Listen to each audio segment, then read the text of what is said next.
लोकसभा निवडणुकीच्या आचारसंहितेपूर्वी शेतकऱ्यांना प्रोत्साहनपर 50,000 अनुदान मिळणार. अजित पवार यांची कोल्हापुरात मोठी घोषणा. वंचित शेतकऱ्यांना प्रोत्साहनपर अनुदान मिळावे अशी मागणी होती. 70,000हून अधिक शेतकरी या योजनेपासून वंचित होते. त्यांना आम्ही मदत करण्याचे ठरवलेले आहे. लोकसभा निवडणुकीच्या आचारसंहितेपूर्वी प्रोत्साहन अनुदान 50,000 रुपये शेतकऱ्यांना देणार असल्याची घोषणा उपमुख्यमंत्री अजित पवार यांनी कोल्हापूर दौऱ्यात केली. पाण्याचे दर कमी करावेत अशी शेतकऱ्यांची मागणी होती. आम्ही ते दर कमी करून पूर्ववत केले आहेत, असंही ते म्हणाले. अजित पवार आज कोल्हापूर जिल्ह्यातील चंदगड आणि गडहिंग्लज दौऱ्यावर आहेत. यावेळी त्यांचा नागरी सत्कार तसेच विविध विकास कामांचे भूमिपूजन करण्यात आले. यावेळी अजित पवार यांच्याकडून चंदगड नगरपंचायतीला 10 कोटीचा निधी जाहीर करण्यात आला. घड्याळ तेच पण वेळ नवी असे धोरण ठरवून आम्ही काम करत आहोत.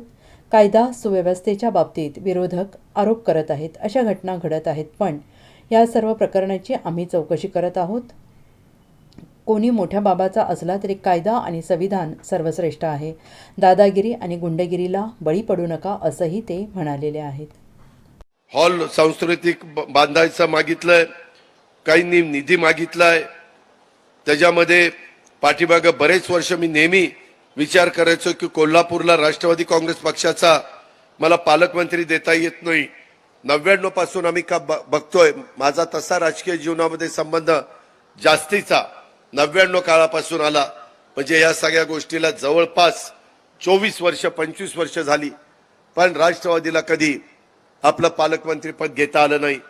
सुरुवातीला त्याच्यामध्ये हर्षवर्धन पाटलांना मिळालं, त्याच्यामध्ये चंद्रकांत दादा पाटलांना मिळालं, सतेज पाटलांना मिळालं, पतंगराव कदमांना मिळालं, वेगवेगळ्या मान्यवरांना, मध्ये दीपक केसरकरांना मिळालं.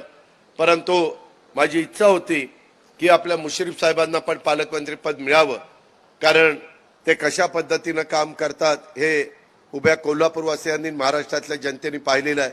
आणि म्हणून ठरवून यावेळेस आपल्या जिल्ह्याचं पालकमंत्रीपद आम्ही मुश्रीफ साहेबांना देण्याच्या करता यशस्वी झालो.